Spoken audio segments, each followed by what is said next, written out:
Shitojala Dhyayam Damodaram Shri Krishna Chaitanya Prabhu Nityananda. Чё все молчат? Shri Advaita Gadadhara Shivasadi Gaura Bhakta Vrinda Hare Krishna Krishna Krishna Hare Hare Hare Rama Rama Rama Hare. Проснитесь, спящие души. Wake up, sleeping souls. First of all, my unlimited dandavat pranams to lotus feet of Srila Gurudev Nitya Pravishta Om Vishnupada Astutra Satya Shrimad Bhaktivedanta Narayan Goswami Maharaj Shiksha Gurudeva Om Vishnupada Astutra Satya Shrimad Bhaktivedanta Madhusudan Goswami Maharaj Shrimati Krishna Priyata Kurani All Rupanuga Gaudiya Gauravarga Shri Satyavrata Muni and Shri Sanatana Goswami Pad, the commentator of Damodarashtaka, all Vaishnavas and Vaishnavis, Pujapad Damodar Maharaj. So 4 days left of Kartika Vrata, including today. Yes. We want more. We want more. Yes. Let's vote for continuation of Kartik. But we'll not be following Katyayani Vrata though. So, very wonderful time. We're hearing Damodarashtakam. And in 7th verse, Pujapad Damodar Maharaj was speaking already for 2 classes. You could hear the whole lila of deliverance of Nala Kuvera Manigriva, the sons of Kuvera, who had been cursed to become Yamal Arjuna trees, 2 twins, growing in the courtyard of Nanda Baba. So Krishna, while crawling, while dragging the grinding mortar after himself, liberated them. So they got very, very special mercy of the Lord, and finally they became participants of the Lord's pastimes. You could hear Madhukanta and Snigdakanta. So many teachings here. So when Narada Muni, you heard the story, when Narada Muni was passing there, they were bathing with young maidens. Young maidens immediately covered their bodies, but the 2 impudent sons of Kuvera were not thinking of that even. They were chastising Narada. Hey you, why have you chosen this path? You don't have any other way to go? Why have we come here? Get out. So immediately Narada started teaching them. He started preaching to them. Well, popularly we know that he had cursed them, but before cursing actually, he has given very important siddhanta. How attachment to wealth destroys the soul. Well, the soul cannot be destroyed at any moment, but the soul can be degraded very, very easily. So Narada said, Deva samgidam apyante krimi vidbhasma samgitam bhutadhruk tatkrite swartam kimbeda nirayoyataha. While living, one may be proud of one's body, thinking oneself a very big man. Oh no, previous verse then. Shri Narada Uvacha Nahyanyo Jishayo Jashyam Buddhi Brahmsho Rajo Gunaha Samadada Bhigyantir Yatra Stri Dyutam Asavaha. Narad Muni said, among all the attractions of material enjoyment, the attraction of riches bewilders one's intelligence more than having beautiful body features, taking birth in an aristocratic family, and being learned.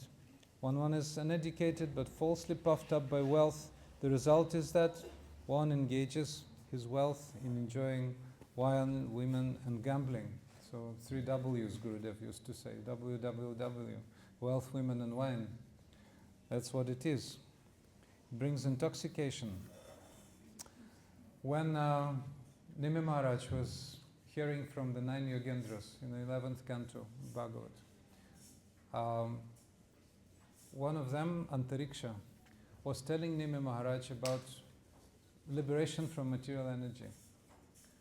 Well, our process is Shuddha Bhakti. We're not thinking about liberation too much. But liberation comes when you achieve pure devotional service.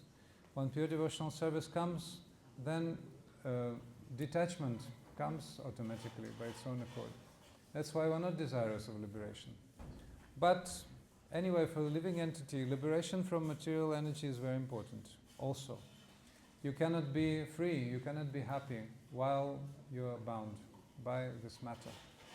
So, while speaking about liberation, while speaking about how Maya binds living entity, then Antariksha Yogendra said, Nityartidena vityena durlabhenatma mrityuna grihapatyapta pashubhi kapriti sadhutais chalai. That's a formula. Wealth is a perpetual source of distress. Wealth is a perpetual source of distress. Srila Bhaktivedanta Swami Maharaj Prabhupada used to quote this verse and said, wealth is a perpetual source of distress. He had come to America, which is the richest country of the world, and most influential still, I think. So people there are very proud. One devotee told me one story about one Maharaj, Srila Gurudev gave sannyas initiations to many devotees from America also. But once that devotee who was telling me that story, he went with that Maharaj to Lassi Bar. When devotees of ISKCON came to Vrindavan and Krishna Balaram Mandir, Ramanriti was established, then the local Brijbasis were observing them and they were saying, oh, they go to Lassi bars, Sannyasis go to Lassi bar. And they started saying, oh, Laddu Sadhu, Lassi Sannyasi. They were saying, this is devotional service, Prabhu, let us enjoy, no problem, Enjoyment with Krishna consciousness is okay, isn't it? So they were coming and Brijbasi observing, Laddu Sadhu, Lassi Sannyasi. But that sannyasi came with that devotee to a Lassi bar and he wanted a big portion, there are 3 portions, 20, 30 and 40, whatever you can get, With juice, please be patient for 4 days, you will be still able to go and drink juice in the street. Now it's forbidden, by the way, didn't you know? But that wasn't Kartik at that time anyway. They went to Lassi bar and the sannyasi, American sannyasi, chose the biggest glass. And the devotee said, oh, you prefer the big one? And half jokingly, half seriously, that American sannyasi said, yes, because we are Americans. That's what he said. So see, subtle spirit of enjoyment is there, you can see. It's very good if you can catch yourself like this. So Antariksha Yogendra is saying, wealth is a perpetual source of distress. It is most difficult to acquire. You see? Nityartinana vityana durlabhena atma mrityuna.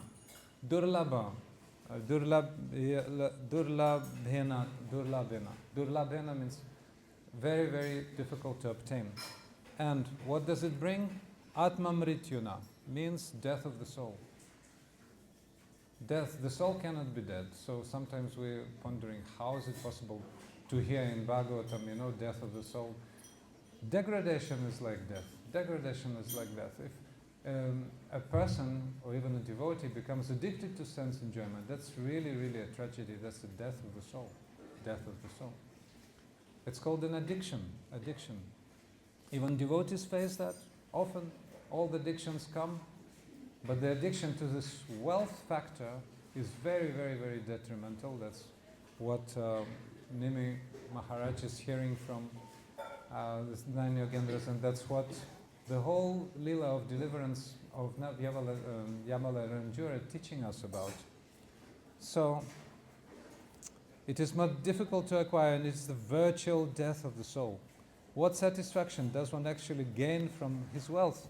Similarly, how can one gain ultimate or permanent happiness from one's so-called home, children, relatives, and domestic animals, which are all maintained by one's hard-earned money? So you earn money, and then you start to maintain with that money. You maintain not only yourself, you have family members, you have so much assets, domestic animals.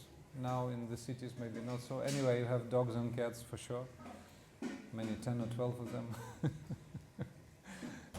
All around. it becomes like a cat farm, you know. It's not, if you don't live outside, if you don't live in the village where you can have domestic animals like cows, etc., and goats, etc., then in the city apartment you can have cats and dogs. That's what people enjoy that, and it's more and more and more observed in India nowadays. Even in Vrindavan they keep domestic dogs. So you gain money by hard labor and you start to maintain, you have to spend, again no money, again you go and gain, again you maintain. For what? For what? Чтобы что, как мы говорим по-русски? For what? For nothing actually, nothing. So very, very lucky those people who can realize that and finally become devotees. So when you hear Harikatha about deliverance of Yamal and Arjun, then naturally great feeling of detachment will come into your heart. So Narad Muni continues, while alive, does this body belong to its employer, to the self, to the father, the mother, or to the mother's father? Does it belong to the person who takes it away by force, and to the slave master who purchases it, or to the souls who burn in the fire? To the sons who burn in the fire. Or, if the body is not burnt, does it belong to the dogs that eat it? Among the many possible claimants, who is the rightful claimant? Not to ascertain this, but to instead to maintain the body by sinful activities is not good. So, Swami Maharaj Prabhupada, I remember, was saying, this body is bad bargain, you know, but we have to make best of the bad bargain. Bad bargain sometimes we get, but it's not problematic. Problematic if we don't find any solution from the bad bargain. But if one is an experienced businessman, then one will be able to, at any moment, find good bargain, make it good out of bad bargain. You can see even the shop owners in Vrindavan, they can attract you by better deals. They can even twist you around your finger, you will not even notice. So the experienced businessman is like this. So a devotee who is performing bhajan must learn one thing. It is called bhajan chaturya. Chaturya means expertise. Bhajan chaturya, what does it mean? That's protection of your bhajan. You have to protect your bhajan. You have to save your bhajan from different dangers. Different dangers. So in Mana Shiksha, Srila Raghunath Das Goswami is saying about those dangers. He was saying, Asatvarta Vishyavasrijamati Sarvasva Harani Katha Mukti Vyagranakshin Kila Karvatma Gilani Apityaktva Lakshmi Patirati Mito Vyomanayanim Braje Radha Krishna Prachirapati, etc. He is saying, Asatvarta Vishya. The prostitute, yes, asatvarta, of bad deeds, is persecuting you, and those dacoits can stop you at the wide path of life. They can plunder you, both gross and subtle. 4 and 5, those verses of Mana Shiksha dedicating to that. Gross anarthas, kama, krodha, labha, moda, moha, matsarya, can attack us. Kama, krodha, lust, greed, etc., especially matsarya, envy, yes, can attack us. If not, then very subtle anarthas can come. Especially desire for labha and puja, pratishta, self-adoration, prestige, etc. So one has to protect one's bhajan, because then, while doing bhajan, we're accumulating wealth, spiritual wealth. But if we don't choose good association, if we choose attachments to all those allurements of this material world, then very easily we can lose our wealth. We can be plundered of our wealth. So Narad Muni continues, this body, after all, is produced by the unmanifested nature and again annihilated and merged in the natural elements. Therefore, it is the common property of everyone. Under the circumstances, who but a rascal claims this property at his own, while maintaining it commits such sinful activities as killing animals just to satisfy his whims. Unless one is a rascal, one cannot commit such sinful activities. So, Ishopanishad said, Ishavasya jagat sarvam netkincha jagatyan jagat. Ishopanishad. So, it said that one, as Narada Muni is saying here, one has one's quota to possess something. So, our body is within our jurisdiction, but not within our property. We're not the proprietors of the body. In the previous verse, Narada was saying, who does it really belong to? Does it belong to our relatives? No. Does it belong to the 5 material elements it's made of? No. Does it belong to the fire which is burned at creation? At cremation. No. Who does it belong? The demigods also not. Demigods are just facilitating the functions of the body, such as bodily airs, etc. It belongs to the Supreme Lord. So one should not usurp the body. You should not say, this is mine. No. As Swami Maharaj Prabhupada was saying always, we're saying me showing at the chest, at the heart. We're saying my, not saying me. We're saying my body, not saying I body. But this mine actually pertains to the Supreme Lord. It shows to the Supreme Lord, because the Supreme Lord is within. That's why we're showing to Paramatma like this. Me means Atma in service of Paramatma. That's the real understanding of this relationship of Atma, soul and super soul, I and mine. So the Lord is mine, and this body is not mine. This body belongs to Him, and my soul also actually belongs to Him. So nothing is really mine, everything belongs to the Master. Atheistic fools and rascals who are very much proud of wealth fail to see things as they are. Therefore, returning them to poverty is the proper ointment for their eyes, so that may see things as they are. So, rendering them to poverty. So, poverty-stricken man, further on Narada Muni is saying, becomes naturally very humble. Why was Nityananda Prabhu not coming to people of 3 sorts? What are they? Too rich, too beautiful, and too educated. Why? Because they have very gross bodily and self-identification. The body and mind. I am my body, I am my mind. Even if one is a scientist, a philosopher, this is my theory, I've discovered that. What have you done? You're just manipulating the forces of nature belonging to the Supreme Lord, so it's not actually your credit at all. So you have to know. So a poverty-stricken man has a very, very good condition, actually. He is very prone to devotional service, naturally. So Nityananda Prabhu was going to the most rejected people, most fallen, most unneeded by anyone. So they were becoming devotees organically. A poverty-stricken man must automatically undergo austerities and penances because he does not have wealth to possess anything. So thus, poverty-stricken man has much chance to perform bhajan. So after that, Nala, Kuvera and Manigriva were cursed, as you remember.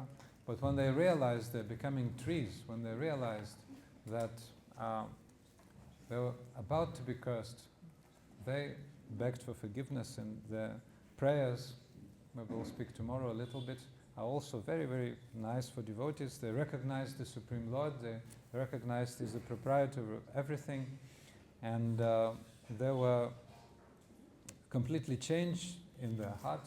So as a result, the Supreme Lord told them, okay, you go back.